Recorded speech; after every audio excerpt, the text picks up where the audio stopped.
Would you still help me if I told you I have nothing left to give in return? That's the question I asked him, barely above a whisper, as I stood in front of a man I'd only known for 24 hours, clutching my daughter's medical file like it was the last thing tethering me to hope. I expected silence, maybe a polite dismissal.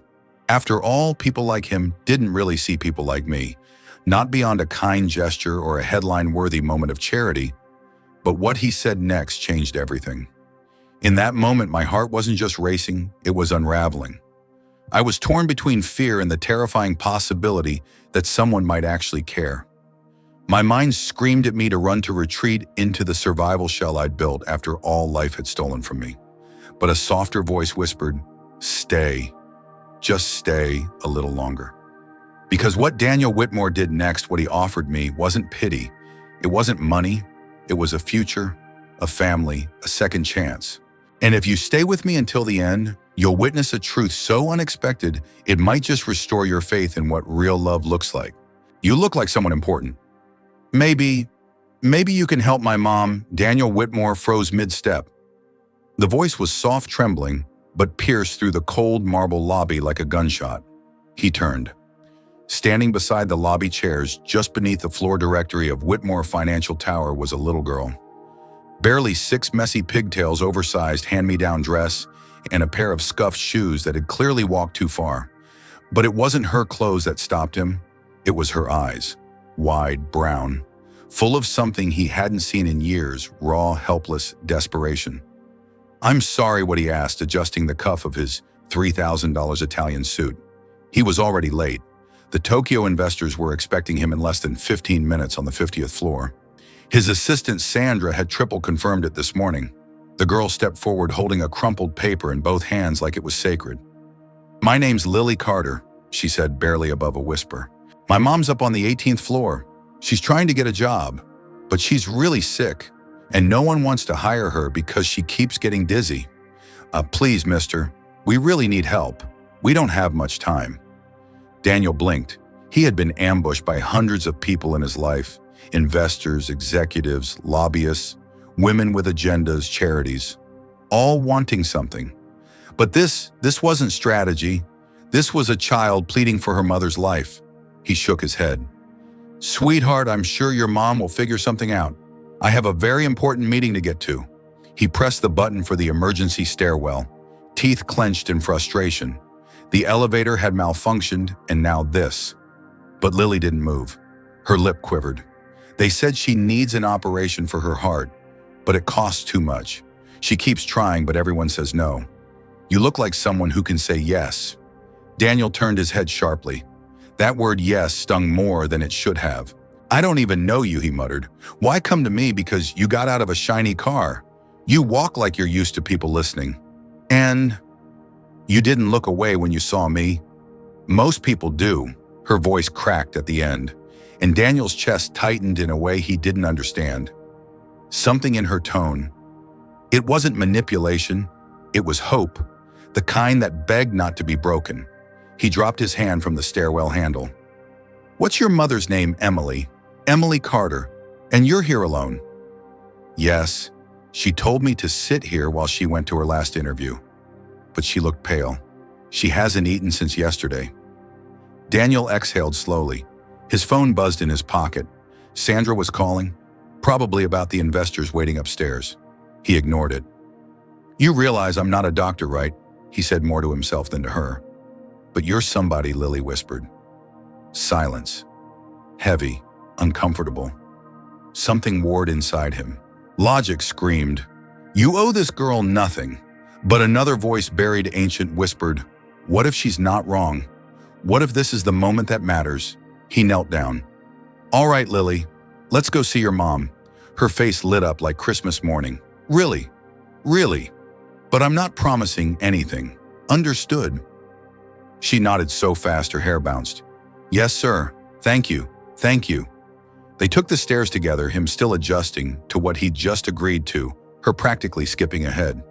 On the way up, she told him about their apartment across town, the school she liked, how her mom used to be an office manager before she got sick, how some nights she reads library books out loud so her mom doesn't cry alone.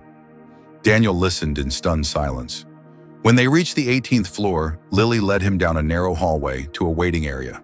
There on a cheap plastic chair sat a woman who looked far too thin for her frame eyes, closed hand clutching a small resume folder. "Mommy," Lily called. The woman's eyes flew open, and when she saw Lily with a tall, well-dressed stranger, she stood too quickly. Her knees buckled. Daniel stepped forward and caught her just before she fell. "I'm okay," she breathed, steadying herself. He looked into her face. She was maybe early 30s but worn, still beautiful but exhausted beyond words. And yet when she smiled at her daughter, her whole expression softened like sunlight. "I'm sorry," she said, embarrassed. "Lily, he wants to talk to you about a job," Lily said proudly. He came to help. Daniel glanced away, uncomfortably aware of the growing knot in his stomach. He wasn't sure what he was doing. All he knew was that something about this woman's presence, this child's resilience, unsettled the cold systems that had ruled his life for so long. "I'm Daniel Whitmore," he said, extending a hand. Her eyes widened. "As in, Whitmore Financial?" He nodded. Emily's mouth fell open slightly. "I don't know what to say." "Say you'll come to my office tomorrow at 9 a.m. Sharp," he said. "Let's talk properly then." Her hand trembled as she took his business card. Her eyes began to water. "Yes. Yes, of course. Thank you. I won't waste this." Lily looked up at Daniel, eyes shining. "See, I knew you were someone who could help." Daniel forced a tight smile. As he walked away, phone buzzing again in his pocket, he realized something had shifted. In 5 minutes, a little girl had upended everything he thought he valued: money efficiency control. He'd canceled a multi-million-dollar meeting for what he didn't know yet, but for the first time in years, he felt human again. And yet something about Emily's pale hands, the subtle way she hid her pain, the shadow under Lily's optimism, told Daniel this story was far from over. Forgive the pause here, but what would you have done in Daniel's shoes? Would you have taken the meeting or followed the child? Let me know in the comments, and if this moment touched you, please give this story a like and drop a heart. Your support means the world. The next morning, the city buzzed with its usual indifference, but something inside Daniel Whitmore was irrevocably different. For the first time in years, he wasn't in the office by 5:30 a.m., crunching numbers or preparing investor calls. Instead, he sat in his penthouse kitchen staring into a cup of black coffee, gone cold, unable to shake the image of a little girl with two big eyes and a voice far too mature for her age. Lily Carter, and her mother, Emily. He'd spent the night reading about dilated cardiomyopathy, her condition. The words were terrifying: weakening heart muscle, sudden fainting, risk of death without proper treatment. The medication alone could cost over $3,000 a month, money that would mean nothing to him, but to someone like her, it was an impossible wall. He should have felt foolish. He was a numbers man. Logic, calculation, profit margins, that was his domain. And yet here he was, canceling meetings, disrupting everything, all because of one impulsive choice in a marble lobby. But something deeper told him this wasn't impulsive. It was long overdue. At exactly 9 a.m., Sandra knocked on his office door. "She's here," she said simply. Daniel straightened his tie, palms inexplicably damp. When Emily walked in, she looked transformed. Her hair was tied back neatly, her clothes still modest but ironed with care. She clutched a folder to her chest like a shield. But Daniel's eyes went first to the paleness beneath her makeup and the way her fingers trembled. "Good morning, Ms. Carter," he said, gesturing to the chair across from him. "Mr. Whitmore," she said softly. "Thank you again for yesterday." He nodded, then offered a gentle smile. "Please call me Daniel." A long pause. He could feel the tension crackling between them. "Tell me about your experience," he prompted. She opened her folder, speaking with practiced clarity: logistics, office management supplier, relations accounting software. She was sharp, focused, overqualified even. But her voice cracked slightly when she added, I haven't worked in over a year, not since the diagnosis." Daniel closed the folder slowly. "Emily, I didn't ask you here because of your resume." She froze. "I asked you because of Lily, because of the way she looked at me, like I could fix what was broken." Emily's eyes welled immediately. She shouldn't have done that. She didn't know. She knew exactly what she was doing. Daniel interrupted, voice calm but firm. And she's braver than most adults I know. Emily looked down. Her lip quivered. She's all I have. I'd do anything for her. Anything. Daniel leaned forward. I want to offer you a job. Not in my company, in my home. She blinked. You'd manage my estate's operations, scheduling maintenance, overseeing deliveries, organizing services. Most of it can be done remotely or on flexible hours. It's a real job with real pay. Her voice was barely a whisper. How much? $5,000 a month, plus full health insurance for you and Lily, including cardiac treatment. Emily stared at him like he just offered her a miracle. I can't accept charity. It's not charity, he said sharply. It's a contract. I don't offer anything for free. But if you accept, there's one condition. She looked up scared. You prioritize your health. No hiding symptoms. No pushing through illness. If you faint, you call. If you're weak, you rest. Agreed. Emily was silent for a long time. Then slowly she nodded. Agreed. Daniel exhaled. A weight lifted from him, but another dropped in its place. He was in this now, and there would be no backing out. Just then, Sandra buzzed through the intercom. Sir, sorry to interrupt. There's a call from the boardroom. Tokyo. They say if you're not on the call in 5 minutes, the deal's off. Daniel's jaw clenched. He turned back to Emily. Excuse me, he said, and stepped into the hallway. Sandra followed. You're really going to throw away a $20 million investment meeting, she hissed. He glanced at the office door where Emily sat quietly inside. I've thrown away bigger things, he said, and he returned to the room. But Emily wasn't alone anymore. Sitting beside her was a man in a gray windbreaker and scuffed sneakers, arms crossed, expression hostile. Daniel froze. Who are you? The man stood. Her brother. I came to make sure she's not being taken advantage of. Mark. Emily's voice was tight. I warned you about taking handouts, Em. You know what people like this want? Control. Daniel stepped forward slowly. I'm not here to control her. I'm here to offer her a way out of survival mode. Mark scoffed. And what do you get out of it? Daniel held his gaze. Peace of mind. A chance to do something that actually matters. There was silence. Then Mark muttered something under his breath and left. Emily stared at the floor, humiliated. I'm so sorry. He's just protective. Daniel gently handed her a bottle of water. No apology needed. But if you're going to work for me, you need to know this. I protect the people I care about too. Emily finally smiled, a real one. And in that moment, something fragile and precious passed between them, something neither could yet name. Forgive us for pausing the story here, but I want to ask you something deeply personal. If you were Emily, would you trust someone like Daniel or walk away? Leave your thoughts below, and if this story is speaking to your heart, please like and share it with someone who believes in second chances. Weeks passed like pages turning in a story neither Daniel nor Emily had ever meant to write, but somehow every chapter felt more real than anything they'd known before.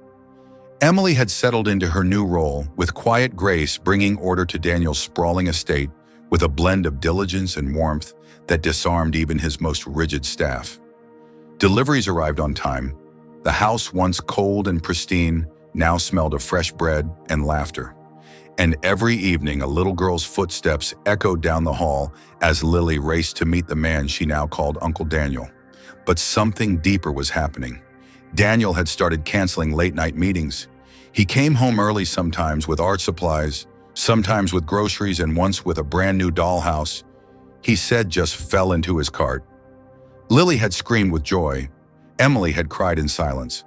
They never talked about it, not yet, but something was blooming in the quiet moments. The way Daniel poured tea for Emily without asking how she liked it. The way she set a second spoon beside her coffee, knowing he'd take one bite of her dessert even if he said he wouldn't. Still, the shadows weren't gone. One Tuesday, Lily came home from school in tears. Daniel dropped his phone mid-call and knelt to hold her. They said, I don't have a dad, she sobbed into his shoulder. That no one wants to stay with us. Emily tried to intervene, but Daniel shook his head gently. He lifted Lily in his arms. "Listen to me," he said softly. "Do you think I come home every night just because of the food?" Lily sniffled. "No. I come home because I want to, because you and your mom, you are home." She looked up. "So, does that mean you're staying?" He nodded. "If you'll have me." Later that night, after Lily fell asleep, clutching his tie like a blanket, Daniel found Emily in the kitchen drying dishes. "She's not wrong," he said. "What those kids said, it hurt her." Emily placed the dish down. "I know." He took a deep breath. "I can't fix everything, but I want to be the man she can call dad, not just uncle." Emily stared at him stunned. "I'm not asking for an answer tonight," he said, "but I need you to know I've never wanted anything more than this. A family, with you, with her. Not out of pity, out of love." Tears welled in Emily's eyes. "I used to dream about a man like you," she whispered, "and then I stopped dreaming. But somehow, Lily found you." They stood there for a long moment, the silence between them full of unspoken truths. Then Emily stepped forward, placed her hand over his and whispered, "Then let's build it. Together." 3 months later, on a crisp spring morning, Daniel stood at the altar of a small sunlit chapel. He wasn't nervous, not like he'd expected. He felt whole, present. And when Emily walked down the aisle in a soft ivory dress with Lily holding her hand, his breath caught. She didn't just look beautiful, she looked healed. Their vows weren't grand. They were simple, honest promises to love without condition, to listen, even when it's hard to hold space for both joy and pain. When it came time for Lily's turn, she marched up in a lavender dress and declared in a loud voice, "I promise to help with dishes, to share my snacks, and to love both my parents forever, even if Dad can't braid hair." The crowd erupted in laughter and tears. After the ceremony, Daniel surprised both of them with matching rings, one for Emily and a smaller one for Lily. "Because love isn't about blood," he said. "It's about who shows up, and I'll always show up." Years passed, and the Whitmore house became the kind of place where love lingered in corners, where arguments ended in apologies, where birthdays were sacred and bedtime stories were non-negotiable. And on the morning Lily stood on stage to give her 8th grade graduation speech, she scanned the crowd, found Daniel and Emily, and said, "I used to think family was something you were born into. Now I know. Sometimes family finds you when you're brave enough to ask for help." The audience rose to their feet in applause. But Daniel, watching through tears, couldn't move. His heart was full in a way no bank account ever made him feel. Because once a little girl had looked up at him and said, "Please, mister, my mom is sick." And now, they were everything to him. Thank you for watching this story until the end. Before we go, can I ask you something? What would you do if someone you barely knew asked you for life-changing help? Would you say yes? And have you ever met someone who changed your life, even when you least expected it? What did you think of this story? Comment Napuri if it touched your heart. Number 1, if it didn't quite connect, and number 2, if it felt just okay. Tell us what country you're watching from. And if you felt moved by this journey, please tap that heart and share this video with someone who believes in second chances.